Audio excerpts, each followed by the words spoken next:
No one will disrespect you ever. Just do this. 10 Stoic lessons. Vertical bar, Stoic, simple. You're sitting at your desk. The inbox pings. Another email. Your co-worker's name in bold. You missed the deadline. Again, the words sting. Your chest tightens. You want to fire back. Prove them wrong. Show you're not the problem. But something stops you. That knot in your stomach. It's not just the email. It's the weight. The noise. The endless cycle of reacting, defending, overthinking. You're tired. Tired of feeling small. Tired of that voice in your head that won't shut up. Why did they say that? Why do I care? Why can't I just let it go? You're not alone. That moment, it's universal. Someone's words cut deeper than they should. A friend's subtle jab at dinner. A stranger's glance that feels like judgment. Or worse, your own thoughts, tearing you down for reacting at all. You're caught in it. The chaos. The urge to fight or flee. But what if you didn't have to? What if you could just stop? Not to win, not to prove anything, just to breathe, to see clearly, to feel light again. This isn't about fixing you. You're not broken. This is about finding an anchor, a way to stand still when the world feels like a storm. Stoicism isn't a rulebook. It's not a lecture. It's a lens, a way to see the same moment, that email, that jab, that inner voice, and not let it pull you under. Marcus Aurelius, a Roman emperor, faced betrayal, war, and doubt. He didn't chase respect. He didn't demand it. He built it from within. Not by shouting, not by winning, but by choosing what to hold on to and what to let go. Today, we'll walk through 10 Stoic lessons, not to change your life, not to make you perfect, just to give you a pause, a way to notice the knot in your chest and let it unravel. Each lesson is a step, a small one, to see disrespect for what it is, to see yourself for who you are, to live a little lighter. So stay with me, not because you have to, but because you deserve a moment of stillness. If you've ever felt that knot, that moment where the world feels too loud, leave a small sign below. Not for me, not for fame, just so someone else, caught in the same storm, can find this pause too. Let's begin. Lesson 1. Compassion. It's Monday morning. You're in a team meeting. Your colleague cuts you off mid-sentence. That idea won't work, they say. Their tone is sharp, dismissive. You feel the heat rising. You want to snap back. Defend your point. Show them you're not invisible. But pause. Just for a second. Look at them. Really look. Their eyes are tired. Their shoulders tense. What's driving them? A bad day? A fight at home? A fear of being overlooked too? Marcus Aurelius wrote, "When you're about to judge someone, ask, what fault of mine is like theirs?" Compassion isn't weakness. It's not letting them off the hook. It's seeing their anger as a signal, not of your failure, but of their struggle. And seeing your own anger too. When you lash out, what's driving you?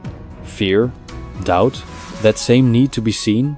Compassion starts with you, forgiving your own flaws, then extending that to them. Not because they deserve it, but because you deserve peace. Try this. Next time someone's words sting, take 3 breaths. Slow ones. Ask yourself, what's behind their words? What's behind mine? Don't answer right away. Just notice. You might see they're not attacking you. They're just lost, like you've been. And in that moment, you're not small. You're steady. You're clear. What if you didn't need to win? What if understanding was enough? Lesson 2. Right speech. You're at a coffee shop with friends. One of them messes up a project you're both on. You're frustrated. The words are right there. How could you be so careless? It feels good to say it, to vent, to let it out. But then what? The air gets heavy. Your friend pulls back. And you're left with that gnawing feeling. Did I need to say that? Did it even help? Seneca said, "Words are the breath of the soul. They carry weight. They build or they break." Right speech isn't about being nice. It's about being true, kind, necessary. Before you speak, Ask 3 questions. Is it true? Is it kind? Does it need to be said? If one's missing, hold back. Not because you're weak, because you're in control. Imagine saying instead, "Hey, I know you're swamped. Let's fix this together." The tension fades, the trust grows, and you walk away feeling lighter. Try this today. Catch yourself before you speak. When you're annoyed, pause.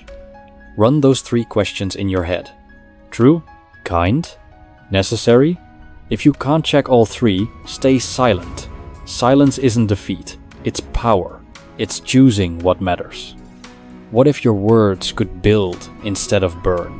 What if you didn't need to prove a point? Lesson 3. Mindfulness. It's late. You're checking emails. A client's message pops up. This work isn't what we expected. Your stomach drops. Your mind races. They think I'm incompetent. I'm going to lose this gig. I'm not good enough. The thoughts spiral. You're already drafting a defensive reply. But stop. Close your eyes. Feel your feet on the floor. The air in your lungs. This moment. Right now. Epictetus said, "You have power over your mind, not outside events." Mindfulness isn't sitting cross-legged on a mountain. It's being here. Not in the past, replaying mistakes. Not in the future, fearing what's next. Just here. That client's email, it's words on a screen, not your worth. Your racing thoughts, they're just thoughts, not truth. When you anchor in the present, the storm quiets. You see clearly. You respond, not react. Try this. When you feel that spiral starting, take 10 seconds. Breathe in, out. Notice one thing around you. The hum of your laptop. The weight of your phone. Ground yourself in now, then respond. Maybe you write, "Thanks for the feedback. I'll revise and get back to you." Calm, clear, no defensiveness, no spiral. What if this moment was all that mattered? What if you were already enough? Lesson 4. Forgiveness. You trusted a friend, shared something personal. They let it slip. Now everyone knows. You're humiliated. The betrayal burns. You replay it at night. Their careless words. Your exposed vulnerability. You want to cut them off. Make them feel your pain. But the anger's heavy. It's not hurting them. It's crushing you. Marcus Aurelius said, "The best revenge is to be unlike him who performed the injury." Forgiveness isn't saying it's okay. It's not forgetting. It's letting go of the weight. For you, holding on to resentment is like gripping a hot coal. It burns your hand, not theirs. Forgiving doesn't mean trusting them again. It means trusting yourself to move forward, to not let their mistake define you or trap you. Try this. Write down what they did. Every detail, the hurt, the anger, then tear it up or burn it. Not for them, for you. Let the weight lift. You might not talk to them again.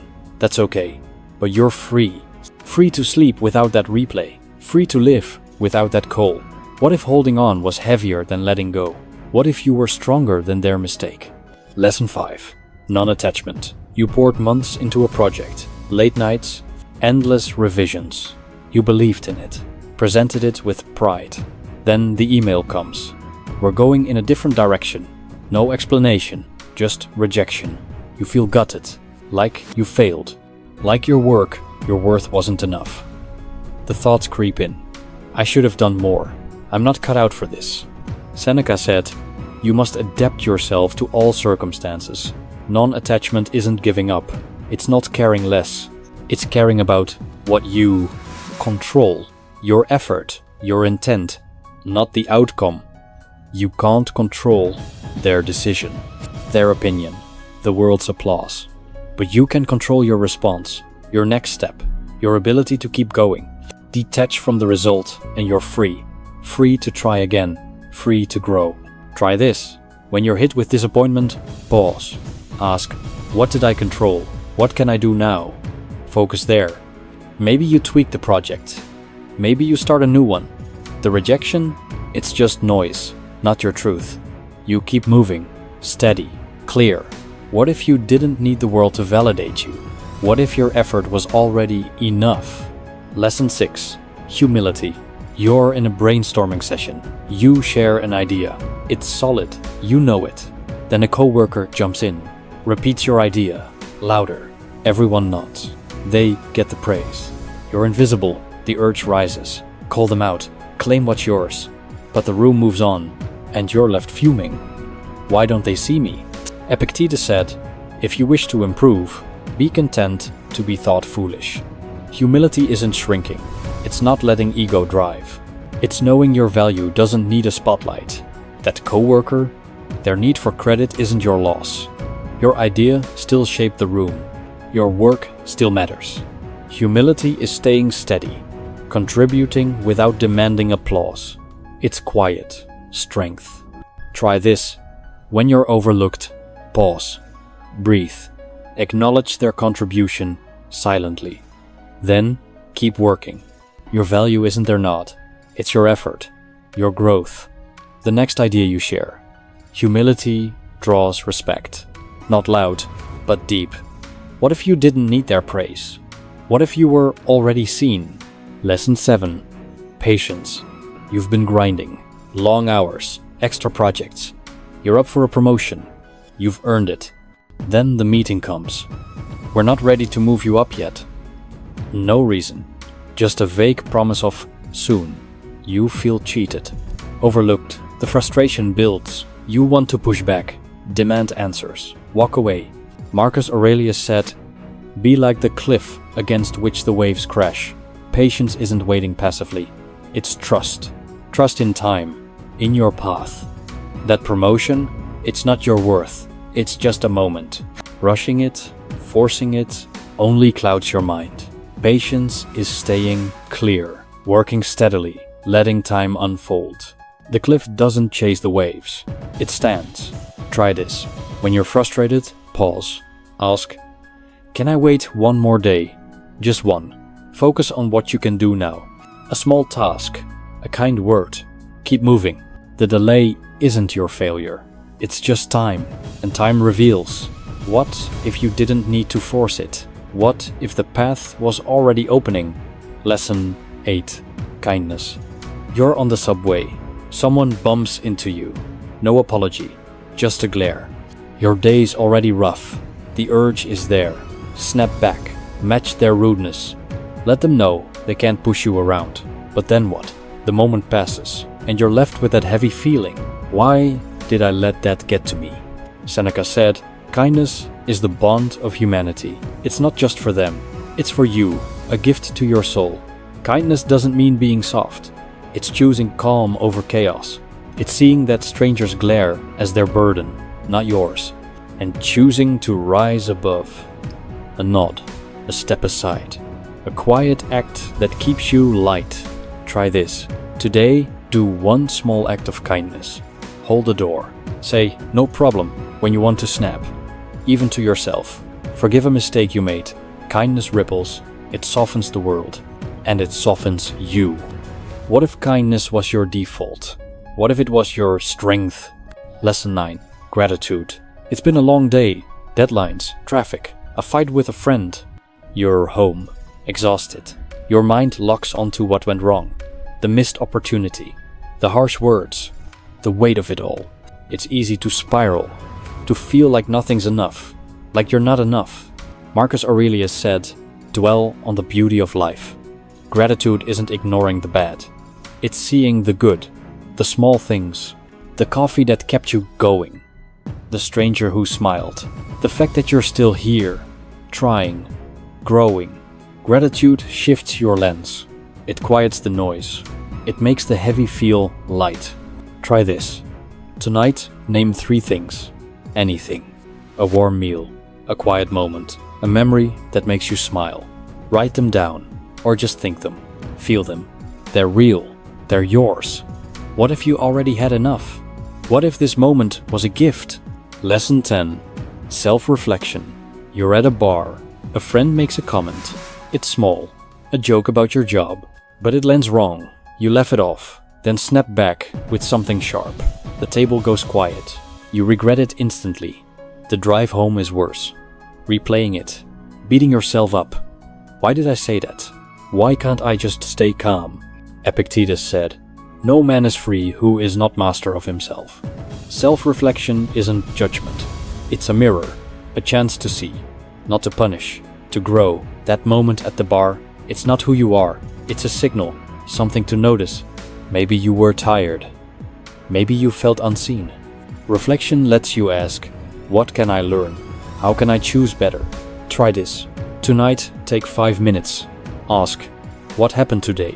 What did I feel? What can I carry forward? Write it or think it. No blame, just clarity. You're not perfect, you're learning. And that's enough. What if every stumble was a step? What if you were already on the path? You made it through, not to be better, not to fix anything, just to sit with yourself, to breathe, to see.